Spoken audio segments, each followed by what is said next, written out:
من الشيطان الرجيم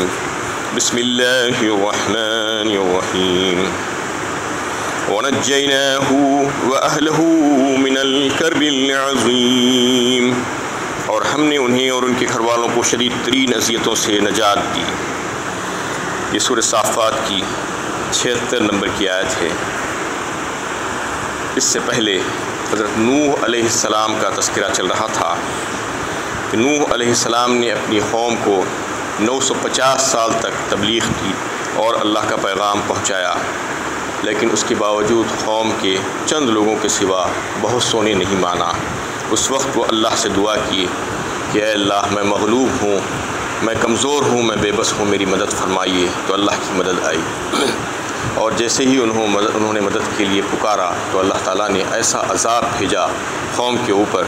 کہ وہ ساری قوم غرق ہو گئی، اس میں سوائے ان لوگوں کے جو ان کے ساتھ فرمانبرداری کر کے ان کی اطاعت میں کشتی میں سوار ہو گئے تھے۔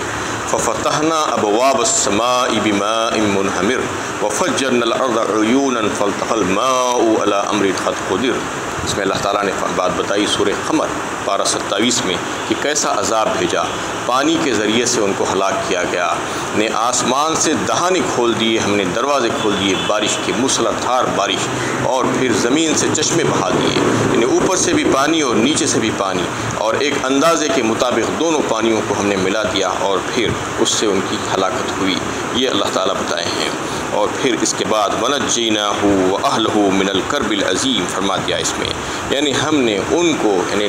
نوح علیہ السلام کو اور ان کے اہل کو جو شدید ترین تکلیفوں میں تھے اس سے نجات دی تھی، انہیں بچا لیا۔ تو نوح علیہ السلام کو بچایا اور ان کے اہل کو بچایا۔ اہل کسے کہتے ہیں؟ اصل میں عام طور پر عام زبان میں اہل تو اہل خاندان کو کہا جاتا ہے، خاندان والے بیوی بچے، لیکن یہاں پر اہل کا مطلب وہ نہیں ہے۔ اہل کا مطلب یہ ہے کہ جو نوح علیہ السلام کے اوپر ایمان لائے تھے وہ اہل ہیں، اور نوح علیہ السلام کے خاندان والے جو مومن تھے وہ اہل کہلائے۔ اس کے علاوہ جو غیر مومن تھے ان کا تذکرہ بھی یعنی آیا ہے کہ نوح علیہ السلام کی بیوی سورہ تحریم پارہ 28 میں آیا ہے اللہ تعالیٰ نے کہ وہ یعنی اس بات کی اہل نہیں تھی کہ ان کے ساتھ جائے جنت میں، اس لیے وہ جہنم میں اس کو ڈال دیا گیا۔ اس کا تذکرہ اللہ تعالیٰ سورہ تحریم میں کرے ہیں۔ اور پھر ان کا ایک بیٹا جس کے تعلق سے سورہ ہود 12ویں پارے میں اس کا تذکرہ تفصیل کے ساتھ آیا ہے کہ وہ بھی یعنی غرق ہونے والوں میں شمار ہو گیا اور ہلاک کیا گیا۔ اس طریقے سے وہ حالانکہ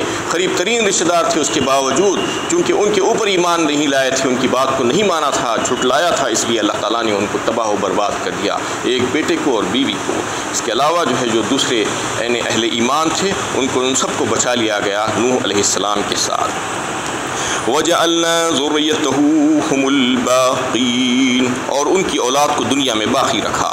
اور اس میں جو بات بتائی اللہ تعالیٰ نے، مفسرین کی رائے یہی ہے کہ کشتی میں جو سوار ان کی اولادیں تھیں اس میں 3 بیٹوں کا ذکر آتا ہے، حام، سام اور یافث۔ یہ 3 بیٹے جو تھے انہی سے دنیا میں اللہ تعالیٰ نے نسل انسانی چلائی۔ یہی وجہ ہے کہ نوح علیہ السلام کو آدم ثانی بھی کہا جاتا ہے کہ آدم علیہ السلام کے بعد نوح علیہ السلام ہی کی نسل سے ساری دنیا چلی، جنہیں اس وقت سارے لوگوں کو اللہ تعالیٰ نے ہلاک کر دیا سوائے نوح علیہ السلام کی نسل کی۔ اور ان کی جو 3 بیٹے تھے ان سے پہلے بیٹے جو حام ہیں اس سے افریقی ممالک میں جتنے ممالک ہیں اس میں جو لوگ پھیلے، جو نسلیں پھیلی وہ، اور ہندوستان اور پاکستان اور برصغیر کے جتنے قریب کے جو ممالک ہیں اس میں سب حام ہی کی اولاد ہے، ہم سب بھی حام ہی کی اولاد ہے۔ اور سام کی اولادوں میں اہل عرب، اہل فارس اور دیگر جو لوگ تھے یعنی یہود و نصارہ وغیرہ اور اہل روم، یہ سب سام کی اولادوں میں ہیں۔ اور یافس کی اولادوں میں یاجوج ماجوج، منگولین اور ترک جو قبائل تھے وہ سارے کے سارے یافس کے اولادوں میں سے ہیں۔ تو یہ 3 اولادیں نوح علیہ السلام کی تھی جس سے نسل انسانی کو اللہ تعالیٰ نے آگے بڑھایا۔ اس میں اسی کا تذکرہ ہے، سلام علی نوح وترکنا علیہ فی الآخرین، یعنی انہی سے وجعلنا ذریتہ هم الباقین، ان کی ذریت میں سے ہم نے ساری نسل انسانی کو باقی رکھا۔ وترکنا علیہ فی الآخرین، اور آنے والی نسلوں میں ان کا ذکر جمیل چھوڑا، یعنی نوح علیہ السلام جو اللہ کے برگزیدہ بندے تھے، پیغمبر تھے، ان کو اللہ تعالیٰ نے ایسا برگزیدہ کیا، اور اہل ایمان کی نظروں میں آنے والی قیامت تک کا ان کا ذکر خیر چھوڑ دیا، اور قیامت تک لوگ ان کے اوپر سلام بھیجتے رہیں گے۔ سلام علی نوح فی العالمین، نوح پر سلامتی ہو دنیا دنیا جہاں میں، یعنی ایسا اللہ تعالیٰ نے ان کو جو ہے معزز اور مکرم کیا کہ نہ صرف مسلمان بلکہ وہ لوگ بھی جو اہل کتاب ہیں، جو آسمانی کتابیں رکھنے کا دعویٰ کرتے ہیں جیسے یہود و نصارہ اور دیگر قومیں، وہ لوگ بھی جو ہے آپ کی عزت و تکریم کرتے ہیں اور آپ کی نبوت کے قائل ہیں جو ہے وہ لوگ بھی، اور وہ بھی جو ہے آپ کو امام اور پیشوا مانتے ہیں۔ اِنَّا كَذَلِكَ نَجْزِي الْمُحْسِنِينَ، ہم نیکوکاروں کو ایسا ہی بدلہ دیتے ہیں۔ یہ نہ صرف نوح علیہ السلام کے ساتھ تھا یا ان کی قوم کے ساتھ تھا، بلکہ جو بھی اچھے کام کریں گے، اللہ تعالیٰ کو راضی کرنے والے عمل کریں گے، جو احسان والے درجے کے کام کریں گے، تو اللہ تعالیٰ فرماتے ہیں کہ ان کے ساتھ بھی ایسا ہی اچھا معاملہ کیا جائے گا۔ إِنَّهُ مِنْ عِبَادِنَا الْمُؤْمِنِينَ، واقعی وہ ہمارے مومن بندوں میں سے تھے۔ ثُمَّ أَغْرَقْنَا الْآخَرِينَ، پھر ہم نے دوسرے گروہ کو غرق کر دیا، یعنی جو ان کی بات کو نہیں مانے تھے، جو نافرمانی پر تلے ہوئے تھے، ان کو ہم نے غرق کر کے ہلاک کر دیا۔ وَإِنَّ مِنْ شِيعَتِهِ لَإِبْرَاهِيمَ، اور نوح علیہ السلام ہی کے طریقوں پر تھے ابراہیم، یعنی یہاں سے ابراہیم علیہ السلام کا تذکرہ آ رہا ہے، نوح علیہ السلام کا واقعہ ختم ہو گیا ہے۔ ابراہیم علیہ السلام کے تعلق سے قرآن کریم میں یہاں پر دو واقعات بیان کیے گئے ہیں ان کی حیات طیبہ کے،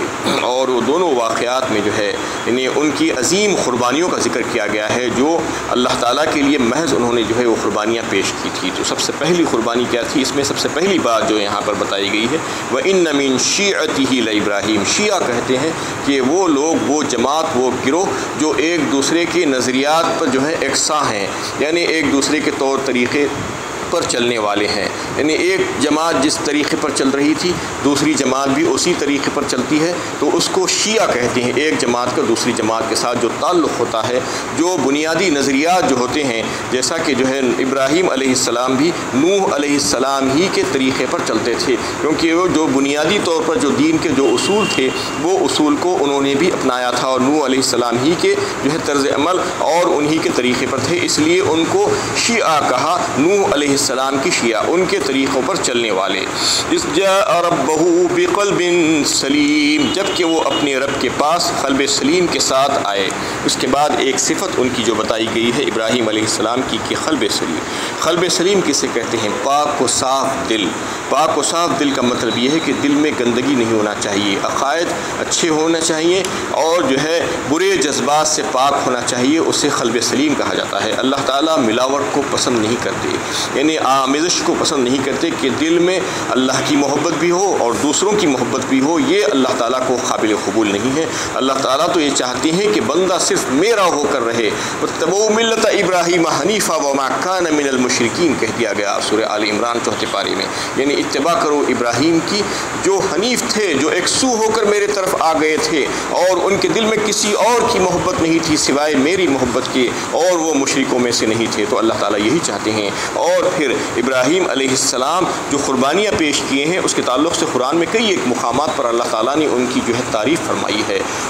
ابراہیم الذی وفا کہا سورہ نجم میں، ابراہیم نے پورا کیا اور ابراہیم نے وفا کی۔ اور پھر سورہ بقرہ پہلے پارے میں اللہ تعالیٰ فرماتے ہیں وَإِذِ ابْتَلَىٰ إِبْرَاهِيمَ رَبُّهُ بِكَلِمَاتٍ فَأَتَمَّهُنَّ قَالَ إِنِّي جَاعِلُكَ لِلنَّاسِ إِمَامًا کہہ دیا گیا وہاں پر، یعنی ہم نے ابراہیم کو آزمایا بہت سی باتوں میں۔ وَإِذِ ابْتَلَىٰ إِبْرَاهِيمَ رَبُّهُ بِكَلِمَاتٍ فَأَتَمَّهُنَّ، پھر انہوں نے اس کو پورا کر دیا۔ جن جن باتوں پر ان کی آزمائش کی گئی تھی اللہ کی طرف سے، وہ تمام کاموں کو انہوں نے پورا کیا۔ اس کے بعد ہم نے ان کو امام اور پیشوا اور مقتدی بنایا دنیا والوں کے لیے۔ وَإِذِ ابْتَلَىٰ إِبْرَاهِيمَ رَبُّهُ بِكَلِمَاتٍ فَأَتَمَّهُنَّ قَالَ إِنِّي جَاعِلُكَ لِلنَّاسِ إِمَامًا، اور پھر وَاتَّخَذَ اللَّهُ إِبْرَاهِيمَ خَلِيلًا کہا ایک مقام پر اللہ تعالیٰ نے، یعنی ابراہیم علیہ السلام کو ہم اپنا دوست بناتے ہیں۔ تو اس طریقے سے جب ابراہیم علیہ السلام نے اللہ کی باتوں کو پورا کیا، اللہ کے احکامات کو پورا کیا، اور ان کے امتحانات اور آزمائشوں میں جو ہے اپنے آپ کو پورا اتارا، تو اللہ تعالیٰ نے ان کو اپنا خلیل کہا، اپنا دوست کہا۔ تو یہاں پر بھی ان کی تعریف کی جا رہی ہے کہ وہ قلب سلیم لے کر آئے تھے اللہ کے پاس، یعنی گندہ دل لے کر نہیں آئے تھے، اور اللہ تعالیٰ کو یہی مطلوب ہے کہ دل پاک و صاف ہونا چاہیے، ورنہ اس کے بغیر اگر جو ہے دل میں گندگی رکھ کر اللہ کی عبادت کریں گے، اللہ سے رجوع ہوں گے، تو پھر اللہ تعالیٰ کو وہ قابل قبول نہیں ہے۔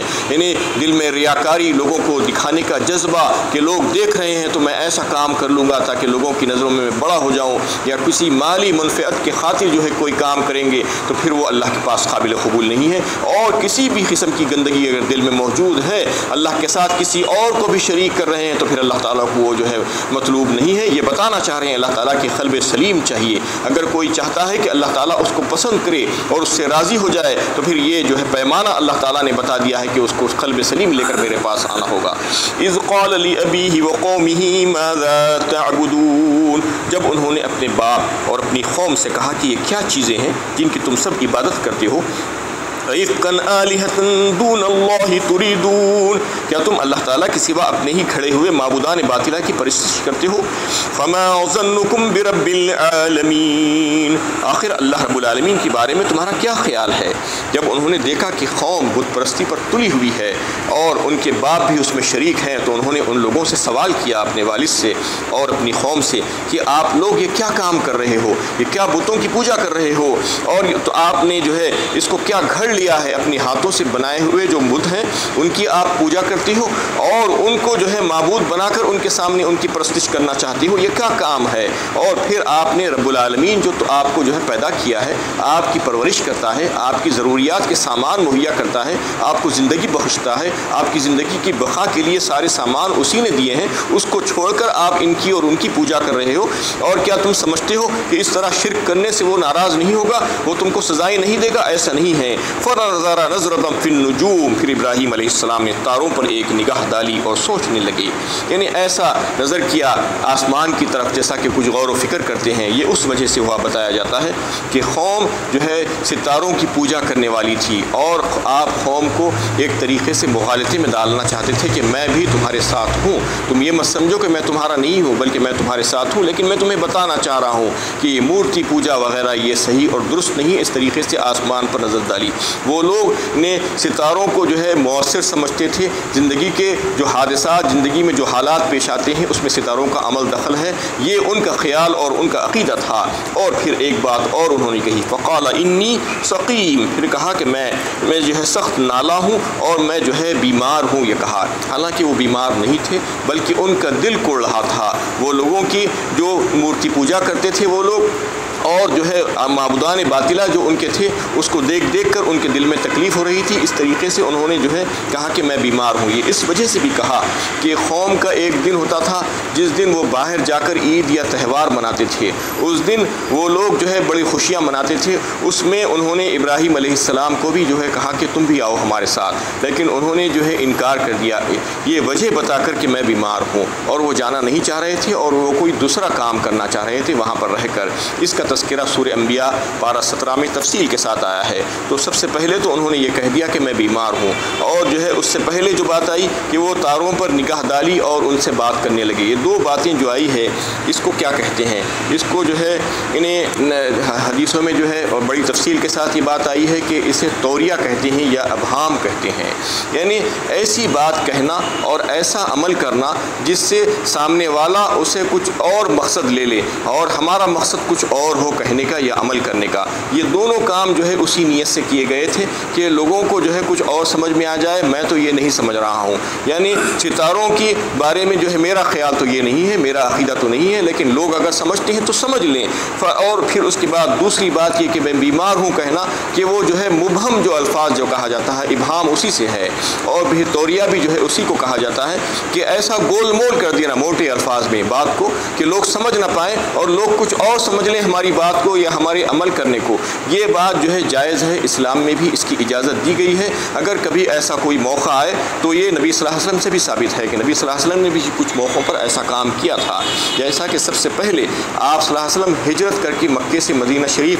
تشریف لے جا رہے تھے تو اس وقت دشمن آپ کا پیچھا کر رہے تھے، تعاقب کر رہے تھے اور پیچھے لگے ہوئے تھے، اور ایک شخص آ کر حضرت ابوبکر صدیق رضی اللہ تعالیٰ عنہ جو آپ کے ساتھی تھے ان سے پوچھنے لگا کہ یہ شخص جو ہے یہ کون ہے؟ نبی صلی اللہ علیہ وسلم کی طرف بتا کر انگلی بتا کر اس نے پوچھا کیونکہ وہ آپ کو جانتا نہیں تھا۔ تو حضرت ابوبکر صدیق نے کہا کہ ہوا ہادن یہدینی، یہ میرے جو ہے راستہ بتانے والے ہیں اور یہ راستہ دکھانے والے ہادی ہیں میرے۔ یہ نہیں کہا کہ یہ حضرت صلی اللہ علیہ وسلم ہیں، یہ میرے رسول ہیں، یہ رسول اللہ ہیں،